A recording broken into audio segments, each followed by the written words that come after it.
All right, so welcome to this deep dive. And you know we love giving you those aha moments. You hate getting lost in a sea of information, and we get that. So we are diving into a video called Top 10 English Grammar Tips for Beginners. And I have an expert here to help us get right to those golden nuggets. So you'll be surprised at how much you can learn in just a few minutes. And I think what's interesting is that this video doesn't just throw a bunch of rules at you. It actually starts with building a solid foundation, focusing on practical tips that you can use right away. Okay, so let's unpack this first tip, right? Building blocks. Um, the video breaks down a sentence into three key parts: subject, verb, and object. It's amazing how this simple structure, underpins even the most complex sentences. Think about it. The order of these elements, like it has evolved over centuries, shaping how we communicate today. So even a basic sentence like "I eat apples" reveals a deeper structure at play. Exactly. I being the subject, the one performing the action. Eat is the verb, the action itself. And apples is the object, the thing being acted upon. You can find variations of this structure in many languages, which makes it like a powerful starting point for understanding how language works. That's a great point. So mastering this simple structure can be a stepping stone to learning other languages too. Absolutely. Now let's move on to the second tip, which is all about word power. You see, English has 8 parts of speech, and they're like different tools in your grammar This toolbox. sounds a bit overwhelming, but I'm ready to learn how to use these tools. Don't worry, it's not as complicated as it sounds. Think of it this way. Each part of speech has a specific job. So we have nouns like cat or London, which name things. Verbs like run express actions. Adjectives like beautiful describe things. And adverbs like quickly tell us how actions are done. Then there are pronouns like he that replace nouns, prepositions like in that show relationships, conjunctions like and that connect words, and interjections like wow that express strong emotion. Wow, that's a lot to remember. But I'm starting to see how each part fits together to create meaning. Exactly. And once you grasp these basic building blocks, you can start analyzing sentences and understanding how they're constructed. It's like learning to read a blueprint. Now let's move on to tip number 3, which can be a real head scratcher for beginners. Verb tenses. Yeah, I've heard English has a lot of tenses, which can be intimidating. You're right, there are 12 in total. But the video reassures us that we don't need to tackle them all at once. We can start with the basic 3, present, past, and future. That's a relief. So how can we easily understand these three tenses? The video provides clear examples. The present tense, for example, is used for actions happening now, like I eat. The past tense describes actions that have already happened, like I ate. And the future tense is used for actions that will happen later, like I will eat. It's actually pretty straightforward when you break it down like that. And these three tenses are probably the ones we use most often in everyday conversation. Precisely. You can talk about your current activities, reminisce about yesterday's adventures, or plan your meals for tomorrow, all using these 3 basic tenses. Now, ready to demystify those tricky articles? Articles, those little words like a, an, and the, always seem to trip people up. But I'm ready to conquer them. They might seem small, but they play a huge role in English grammar. They help us distinguish between general and specific things. The video does a great job of explaining the rules. A is used before words that start with a consonant sound, like a dog. An is used before words that start with a vowel sound, like an apple. And the is used when we're talking about something specific, like the book on the table. The examples really make it easier to understand. So if you're ever unsure, just remember to listen for the sound, not just look at the spelling. And if you want to refer to something specific, the is your go-to article. Exactly. It's all about practice and paying attention to how these articles are used in context. And that leads us perfectly into our next topic. Let's dive into tip number 5, which tackles another fundamental concept: singular versus plural nouns. Yeah, the concept itself is fairly simple. Singular refers to one, while plural refers to more than one. For example, apple is singular and apples is plural. So the key difference is whether you're talking about a single item or multiple items, right? But English wouldn't be English without a few curveballs, wouldn't you say? You're absolutely right. While adding s or es is the most common way to form plurals, there are some fascinating exceptions. Words like child and mouse, for example, have irregular plural forms. Children and mice. Those irregular plurals are definitely something to watch out for. I guess it's a reminder that language has evolved over time, and these exceptions are like little glimpses into the past. Exactly. Language is a living, breathing thing, constantly changing and adapting, and those quirks are what make it so interesting to study. So understanding those irregular plurals is like uncovering hidden treasures within the language. Speaking of uncovering, our next tip is all about word order, and I have a feeling it's a crucial one. You're spot on. Word order is incredibly important in English as it directly affects the meaning of a sentence. It's like arranging ingredients in a recipe. The order can make all the difference. That's a great analogy. The video uses a simple example to illustrate this point. I like coffee is a statement, but if we change the order to what do you like, it becomes a question. So even a slight change in word order can completely transform the message. Precisely. English tends to be more rigid about word order than some other languages, so mastering this concept is essential for clear communication. It makes sense. A consistent word order helps avoid confusion and ensures that everyone understands the intended meaning. Exactly. And that brings us to our next tip, which focuses on pronouns, those handy words that streamline our sentences. I'm intrigued.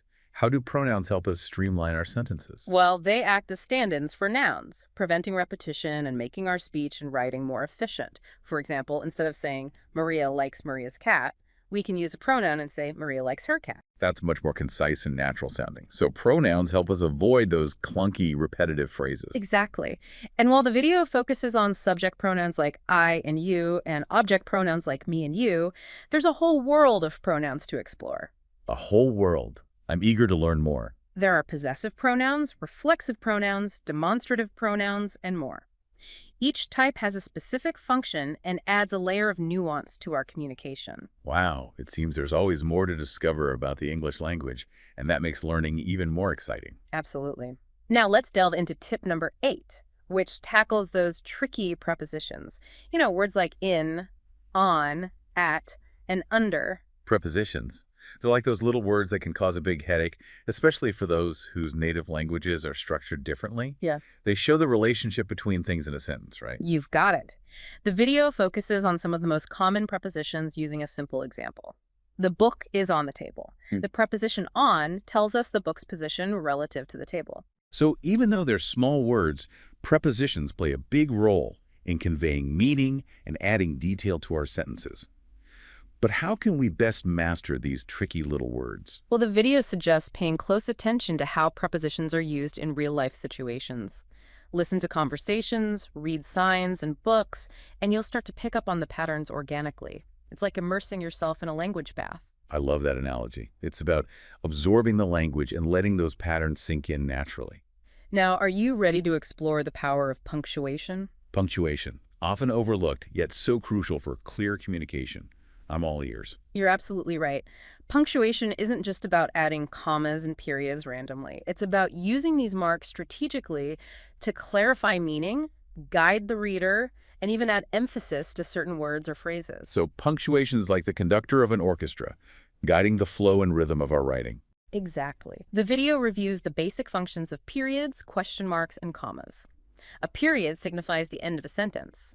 A question mark indicates a question, and commas help separate ideas or create pauses within a sentence. But there's so much more to punctuation than just those basics, isn't there? You're right. We have colons, semicolons, dashes, parentheses, quotation marks, and more. Each punctuation mark has its own unique role to play in shaping the tone and meaning of our writing. It seems like punctuation is a whole world unto itself, full of nuances and possibilities. Exactly. And mastering punctuation can truly elevate your writing, making it clearer, more engaging, and more sophisticated. It's about wielding those little marks with precision and artistry.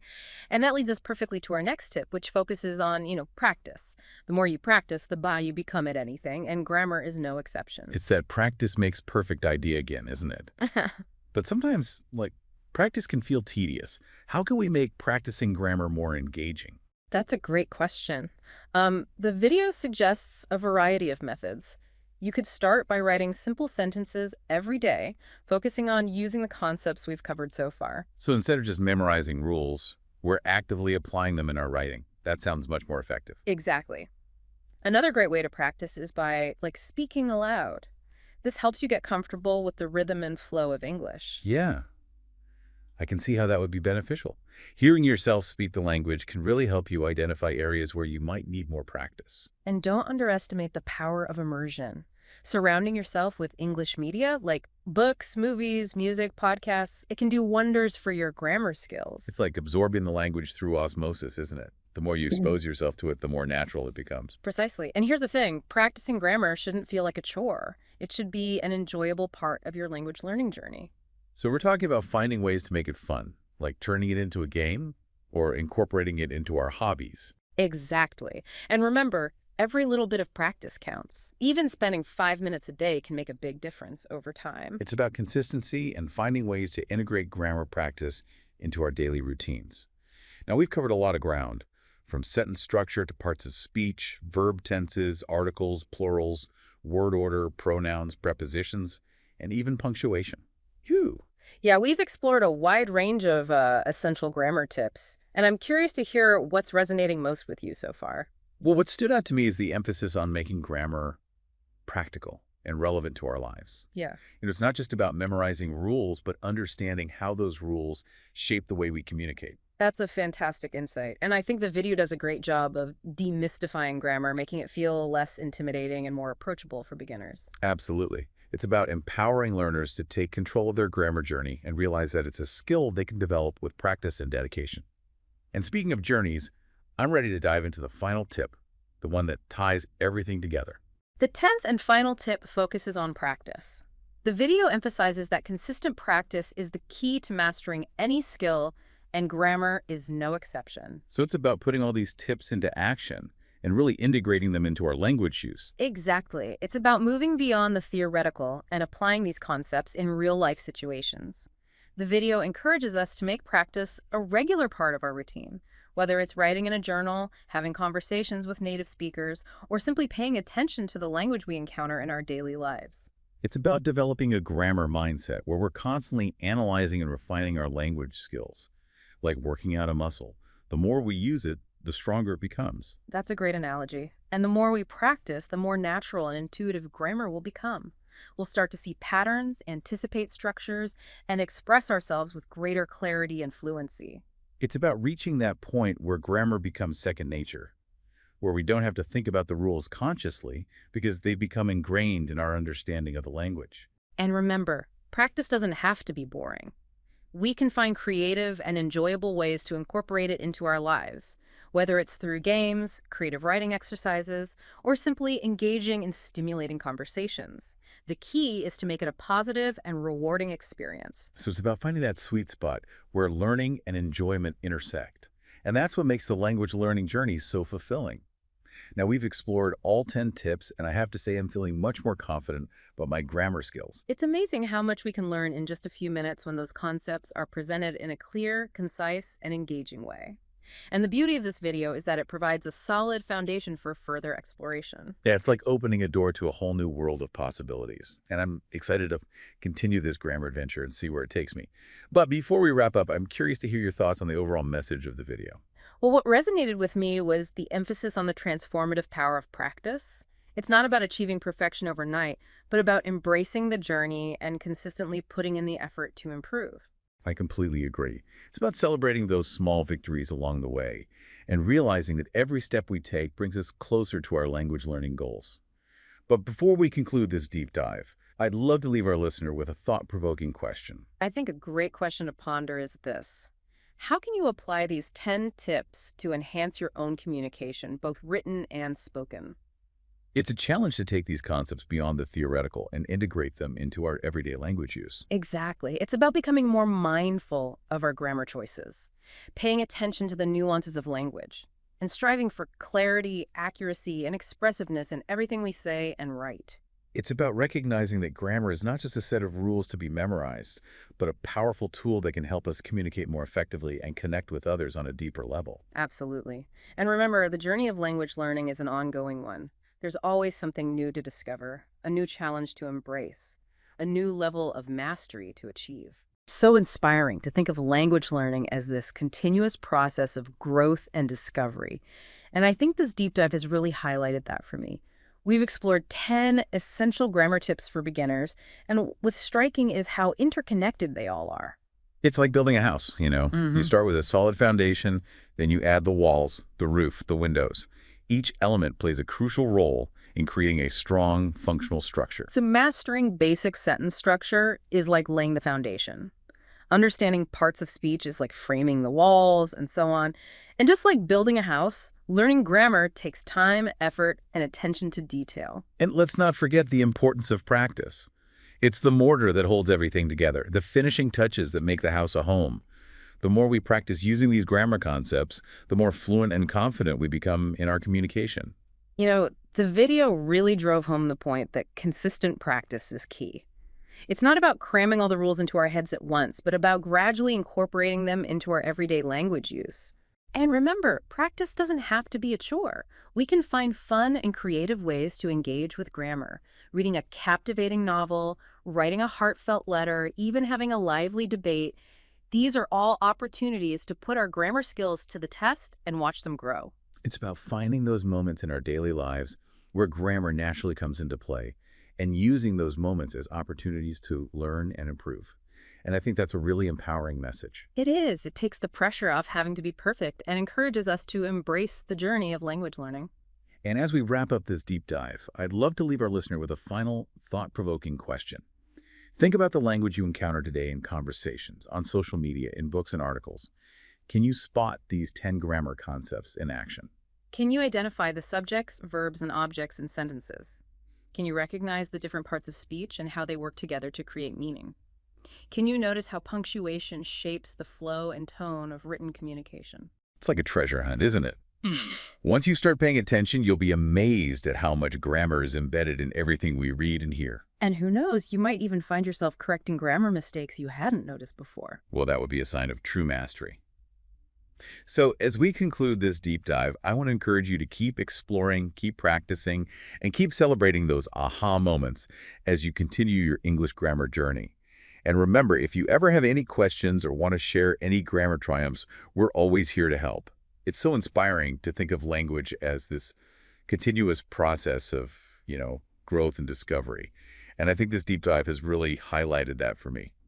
We've explored 10 essential grammar tips for beginners, and what's striking is how interconnected they all are. Yeah, it's like building a house. Yeah. You start with a solid foundation, and then you add the walls, the roof, the windows. Each element plays a crucial role in creating a strong, functional structure. So mastering basic sentence structure is like laying the foundation, understanding parts of speech is like framing the walls, and so on. And just like building a house, learning grammar takes time, effort, and attention to detail. And let's not forget the importance of practice. It's the mortar that holds everything together, the finishing touches that make the house a home. The more we practice, using these grammar concepts, the more fluent and confident we become in our communication. The video really drove home the point that consistent practice is key.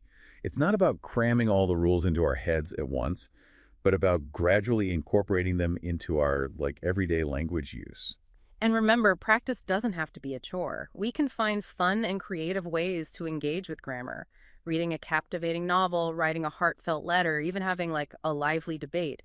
These are all opportunities to put our grammar skills to the test and watch them grow. It's about finding those moments in our daily lives where grammar naturally comes into play and using those moments as opportunities to learn and improve. And I think that's a really empowering message. It is. It takes the pressure off having to be perfect, and it encourages us to embrace the journey of language learning. And as we wrap up this deep dive, I'd love to leave our listener with a final thought-provoking question. Think about the language you encounter today. In conversations, on social media, in books and articles, can you spot these 10 grammar concepts in action? Yeah. Can you identify the subjects, verbs, and objects in sentences? Can you recognize the different parts of speech and how they work together to create meaning? Can you notice how punctuation shapes the flow and tone of written communication? It's like a treasure hunt, isn't it? Yeah. Once you start paying attention, you'll be amazed at how much grammar is embedded in everything we read and hear. And who knows, you might even find yourself correcting grammar mistakes you hadn't noticed before. Well, that would be a sign of true mastery. So as we conclude this deep dive, I want to encourage you to keep exploring, keep practicing, and keep celebrating those aha moments as you continue your English grammar journey. And remember, if you ever have any questions or want to share any grammar triumphs, we're always here to help.